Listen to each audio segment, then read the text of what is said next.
Je m'appelle Sacha Guetino et donc je suis musicien, je fabrique des sons. Là nous sommes dans mon salon d'écoute et de lecture, ce qui me donne un peu des outils pour après aller fabriquer dans mon studio tout ce que je fabrique avec le son, où je vais vous accompagner après pour aller visiter un petit peu tous mes instruments et tous les objets sonores que j'ai un peu glanés depuis 20-25 ans. Donc je suis musicien, designer sonore aussi. Je suis longtemps resté un petit peu dans l'ombre de mon studio à fabriquer des choses pour des musées, pour des défilés de mode. Mais là, c'est depuis quelques années, je monte en solo sur scène pour partager un petit peu toutes ces expériences et expérimentations autour de beaucoup de percussions notamment, mais pas que. Et voilà.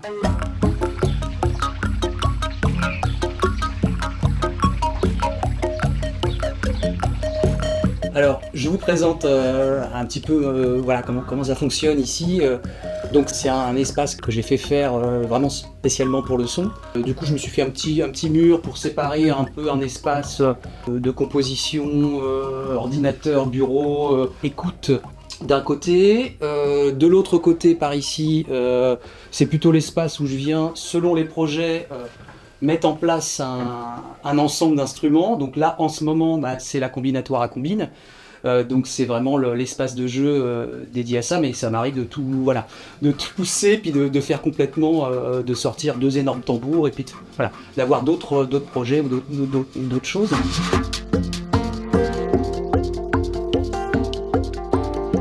Bon, là c'est les petits instruments. Alors, j'ai des gros instruments un petit peu partout ailleurs, des gongs tam-tam, des tambours, etc. Et là, il y a des endroits où je mets les petits instruments. Donc il y a un peu de tout, mais il y a quand même, il y a des endroits où effectivement c'est regroupé. Donc là, il y a plein de types de boîtes à musique, par exemple, que je mets ensemble.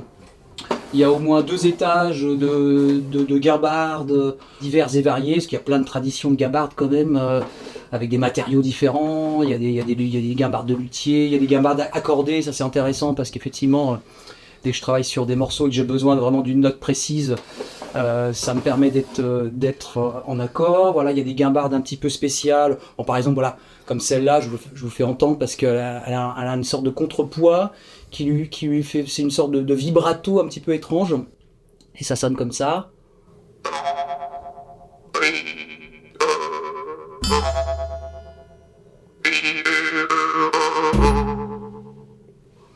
Voilà. Il y a aussi des choses un peu comme ça.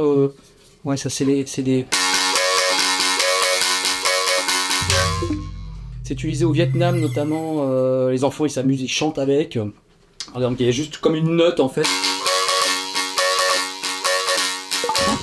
Voilà, donc toutes les petites choses. Il y a un étage un petit peu où il y a toutes les kalimbas, Mbira Sanza, voilà. Puis alors, après il y a toutes sortes de bols chantants. Alors cloche, bols chantants, j'en ai partout. Voilà, même des choses qui sont pas forcément des bols chantants, ça c'est des douilles d'obus. Voilà, j'en ai très grandes qui sonnent très graves, etc. Alors ça sonne bien, c'est du laiton, donc ça c'est pas très loin effectivement du bronze, hein, le bronze qu'on retrouve dans évidemment beaucoup d'instruments, dont les cymbales, les gongs, etc. Puis voilà, toutes sortes de choses des petites choses que j'aime beaucoup, ces petites choses.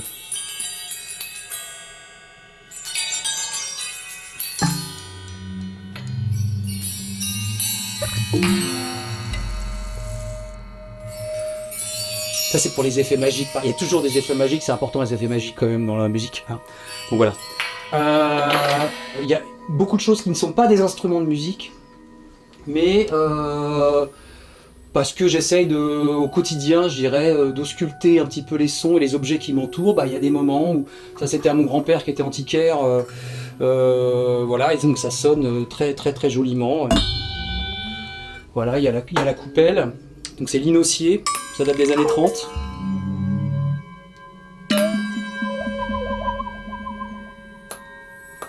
Ça, je prends une petite maillotche.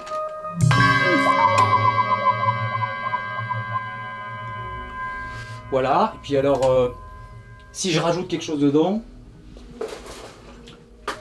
parce que j'aime bien préparer quand même les instruments, enfin les préparer, jouer avec leur potentiel acoustique et donc là par exemple je mets des petits ressorts, genre j'ai des billes, j'ai toutes sortes d'objets qui me permettent comme ça de générer acoustiquement des choses.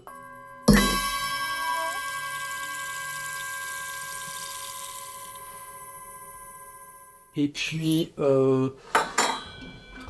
voilà, puis après moi il y en a un petit peu partout. Et le reste dans un prochain épisode.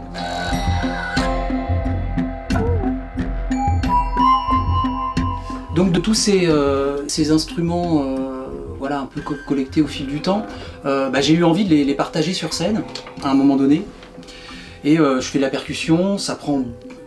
Vous avez compris qu'il y a aussi des gros tambours, il y a des choses qui prennent beaucoup de place. Et à un moment donné, j'avais commencé à fabriquer des espaces de jeu, mais qui étaient beaucoup trop imposants, hyper compliqués à mettre en place, qui sont parfaits en studio, mais impossibles à mettre sur scène. Donc j'ai eu l'idée, puisque j'avais déjà pas mal d'échantillons d'une grosse partie de mes instruments, j'en ai refait beaucoup après, c'était de prendre tous ces instruments échantillonnés en petites cellules, donc c'est vraiment des tout petits sons, et de ces sons fabriquer une programmation qui me permette de les jouer, de les mettre en fait tous sur un clavier qui prend pas beaucoup de place, un ordinateur, le clavier.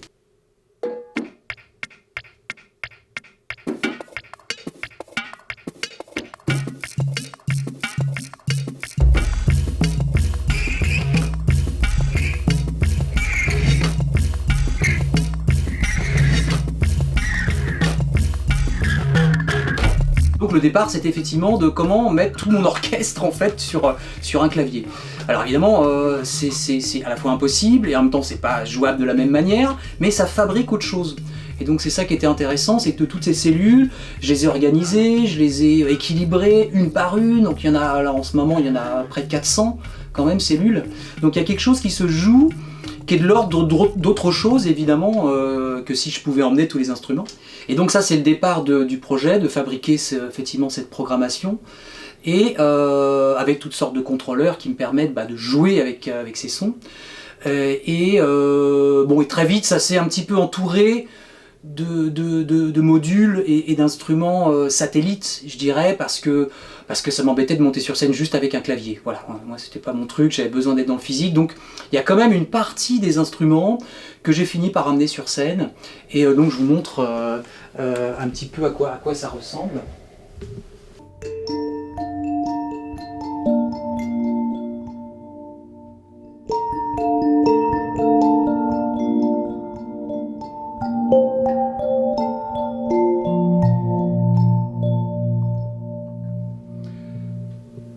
Et plein de manipulations possibles.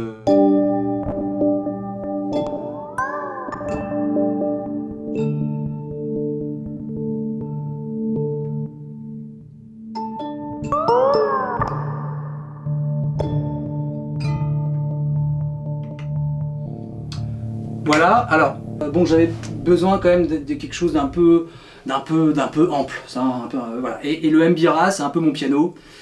Il descend très très grave, il est complètement chromatique, et ça me permet d'avoir, en termes d'harmonie, absolument voilà, ce qu'il me fallait pour pouvoir à un moment donné nourrir effectivement les compositions. Et donc cet Mbira, c'est la famille des lamellophones. En général, les gens connaissent les petites kalimba ou sanza, ce sont les endroits d'où ça vient, il y a plein de noms différents pour ça. Sur cet Mbira, je lui ai mis effectivement des effets que j'aime bien, des traitements, des loopers possibles, des reverbs différentes, des reverbs inversés, des choses comme ça. Voilà, si je fais ça, on va avoir des...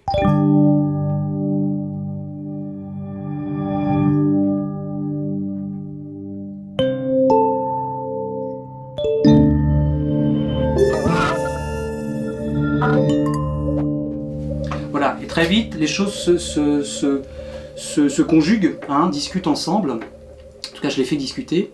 Une chose aussi intéressante, c'est qu'en fait, le luthier avait doublé, c'est-à-dire j'ai tout en double. Et donc du coup, ce que j'ai fait, c'est qu'il y a une partie que j'ai préparée avec des aimants. Et on a quelque chose de très complètement là, un peu dissonant, mais très percussif et assez intéressant. Alors je vous fais entendre avec en plus un peu de saturation. Ça donne un truc un peu comme ça.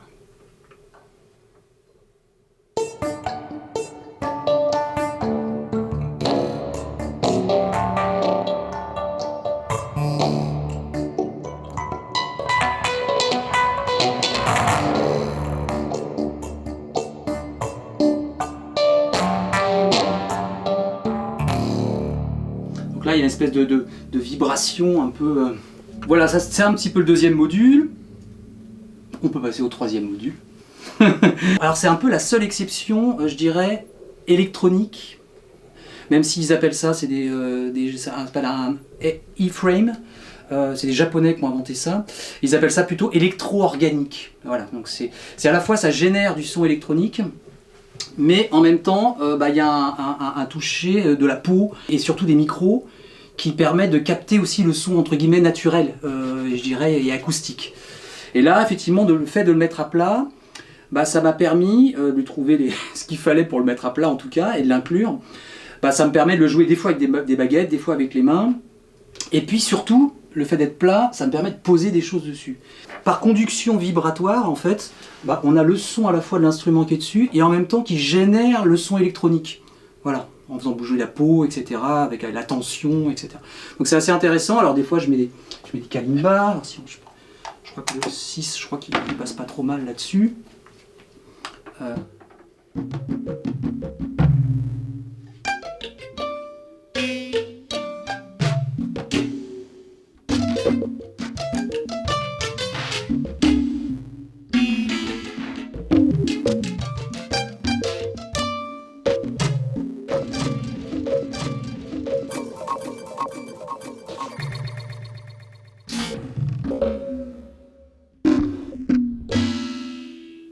Voilà.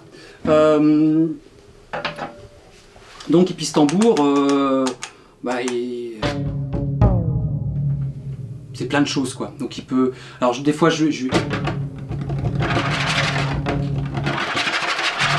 des fois je lui laisse que les graves, que les aigus, ça dépend de ce que je joue avec. Mais c'est des timbres qui peuvent être très très riches.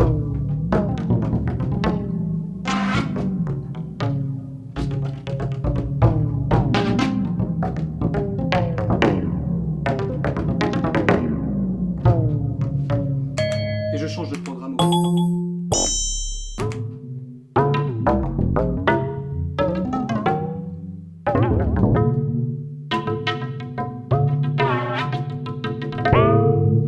Alors pareil, là-dessus j'ai des loopers, des doubles délais, enfin toutes sortes de choses qui lui sont un peu propres.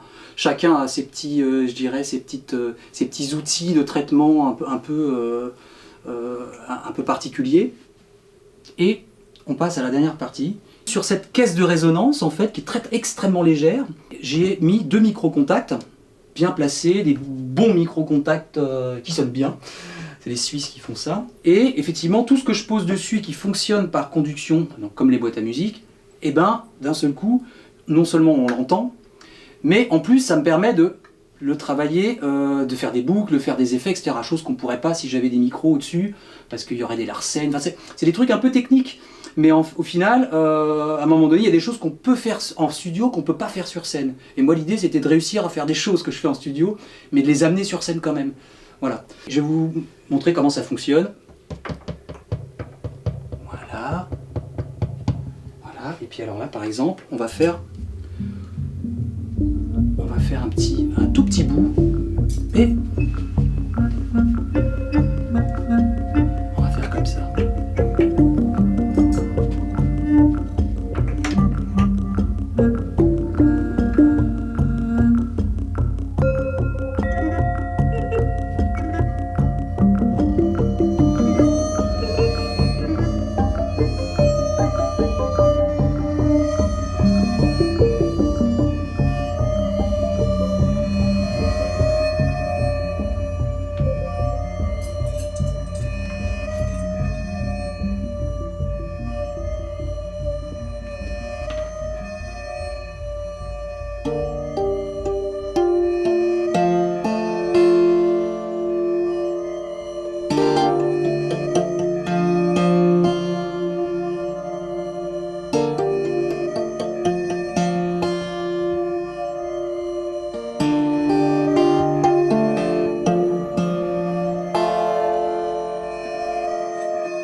Alors l'idée c'était de porter tout ça sur scène. Et donc pour ce faire, bon, j'ai contacté, j'ai rencontré notamment à Rennes, parce que c'est bien quand c'est local aussi parfois, l'association Electronica qui fait le festival maintenant, et l'Antipode. Ils ont été conquis par l'idée en tout cas, et puis on a lancé effectivement une série de résidences qui a permis effectivement de développer ce projet. Alors ce que vous ne voyez pas ici, c'est que sur scène, il y a tout un travail fait par Élie Blanchard qui a bien voulu filmer. Donc on ait des temps de résidence pour filmer en fait, et moi la contrainte c'était de lui dire écoute, j'ai envie de montrer tous les instruments que je peux pas rapporter sur scène, j'ai envie quand même de les montrer, je trouve qu'il y a des instruments qui sont beaux, il y a des luthiers qui ont fabriqué des choses magnifiques, il y a des matériaux, il y a des matières, il y a des séries, et donc de faire avec tous ces instruments quelque chose. Et donc sur scène, effectivement, il y a des compositions qui se déroulent, des tableaux avec toutes ces images et toute cette évolution d'images. Je vous en dis pas plus. Hein. Vous avez qu'à venir me voir sur scène, voilà, et m'écouter.